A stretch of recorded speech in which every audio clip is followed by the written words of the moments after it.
இருக்கிற வெளிச்சம் வெளியே பிரகாசிக்கணுமா பாருங்க. இயேசு உள்ள வந்திருக்கிறாரு அப்படின்ற அந்த அந்த அனுபவம் எப்படி வெளியே தெரியும் தெரியுமா? நீங்கள் ஆசீர்வாதமாய் வாழுவதை வைத்து, நீங்கள் ஆரோக்கியமாய் வாழுவதை வைத்து, நீங்கள் சந்தோஷமாய் வாழுவதை வைத்து, நீங்கள் சமாதானமாய் வாழுவதை வைத்து, நீங்கள் நிம்மதியாய் வாழுவதை வைத்து, நீங்கள் உயர்ந்த இடத்துல ஏறி இருக்கிறதை வைத்து, நீங்கள் எல்லா ஜாதிகளுக்கும் மேன்மையாய் இருக்கிறதை பார்த்து, உங்க பிள்ளைகளுடைய சமாதானத்தை பார்க்கும்போது என்ன பண்ணுமா? கர்த்தருடைய அந்த வெளிச்சம் எல்லாருக்கும் முன்னாடி பிரகாசிக்குமா பாருங்க. அப்ப மொத்தத்துல நீங்க நல்லா இருந்தாதான் கர்த்தருடைய வெளிச்சம் வெளியே பிரகாசிக்கும்.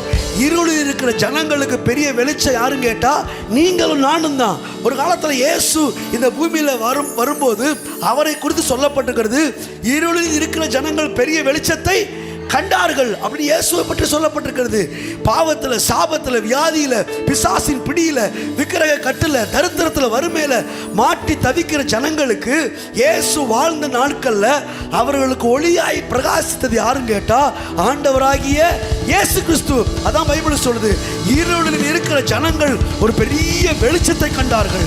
எந்த மனுஷனையும் பிரகாசிக்கப்படுகிற மெய்யான ஒளியாக, நீதியின் சூரியனாக, ஜோதிகளின் பிதாவாக ஆண்டவராகிய இயேசு கிறிஸ்து எருசலேம் வீதி வீதியாய், சந்தி சந்தாய் பிரகாசித்துக் கொண்டிருந்தார். தன்னை வெளிப்படுத்தி காண்பித்துக் கொண்டிருந்தார். இருளில் கிடக்கிறவங்க அவரை பார்த்து மனம் திரும்பினார்கள். அந்த காலத்தில் இருக்கிறவங்க அந்த ஆச்சரியமான ஒளியை கண்டு மனதில் குத்தப்பட்டவர்களாய் காலில் விழுந்து மனம் திரும்பினாங்க பாருங்க. தரித்திரத்தில் கிடந்தவங்க இயேசுவை பார்த்தவனே ஐஸ்வர்யமாய் வாழ்ந்தார்கள். வியாதியில் கிடந்தவங்க இயேசுவை பார்த்தவங்க, இயேசுவை தொட்டவங்க, இயேசுவிட்ட பேசினவங்க ஆரோக்கியவான்களாய் மாறினார்கள். ஏன்னு கேட்டா அவர்கள் எல்லாருக்கும் முன்பதாக இயேசு தனக்குள்ள இருந்த வெளிச்சத்தை வெளிப்படுத்தி காண்பித்துக் கொண்டிருந்தார். அவர் பிரகாசித்துக் கொண்டிருந்தார் அன்றைய நாட்கள்ல. ஆனா இன்றைக்கு இந்த அகில உலகத்துக்கு வெளிச்சம் யார் தெரியுமா? நீங்களும் நானும் என்று கர்த்தர் சொல்லுகிறார். முதல் வசனத்தை போடுங்க. நீங்கள் உலகத்திற்கு கையத்தட்டு நன்றே வெளிச்சமாயிருக்கிறீர்கள், உலகத்துக்கு ஒளியாயிருக்கிறீர்கள். இருளில் இருக்கிற ஜனங்களுக்கு, அந்த காலத்தில் இருக்கிற ஜனங்களுக்கு யார் தெரியுமா இன்றைக்கு வெளிச்சம்? யார் தெரியுமா இன்றைக்கு ஒளி?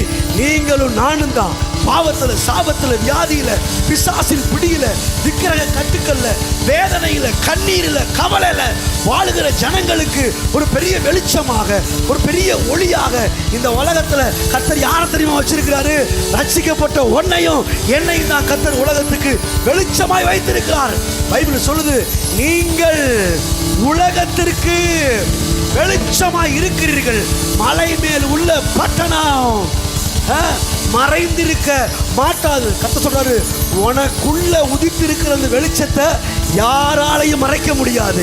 எந்த தரித்திரமும், எந்த சாபமும், எந்த வியாதியும், எந்த நோய்களும், எந்த பிசாசும், எந்த பொல்லாத மனிதனும் உனக்குள்ள உதித்திருக்கிற அந்த வெளிச்சத்தை மறைக்க முடியாது.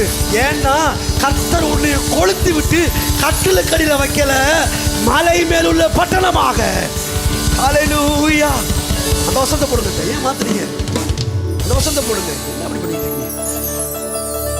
நீங்கள் உலகத்துக்கு வெளிச்சமா இருக்கிறீர்கள், மலையின் மேல் இருக்கிற பட்டணம் மறைந்திருக்க.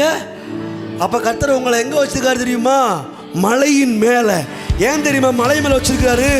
உலகம் முழுவதிலும் உங்களை பார்க்கணும். எத்தனை பேர் சொல்றீங்க?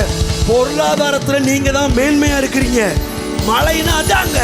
ஐஸ்வர்யத்துல நீங்க தான் மேல இருக்கிறீங்க. ஹல்லேலூயா. ஆரோக்கியத்துல நீங்க தான் மேல இருக்கிறீங்க. சந்தோஷத்துல, சமாதானத்துல நீங்க தான் உயர்ந்து இருக்கிறீங்க. பணத்துல, பொருளாதாரத்துல, குடும்ப வாழ்க்கையில எல்லாவற்றிலையும் இப்படி சொல்லுவேன், ஆவிக்குரிய, ஆத்மாவுக்குரிய, சரீரத்துக்குரிய எல்லாவற்றிலையும் கர்த்தர் உங்களை மலை மேல் உள்ள பட்டணமாக, உலகத்துக்கு வெளிச்சமாக பிரகாசிக்க பண்ண வைத்திருக்கிறார். உங்கள் ஒளியை எவனும் மறைக்க முடியாது. எல்லாம் சொல்லுவோம், மறைக்க முடியாது. என் ஒளி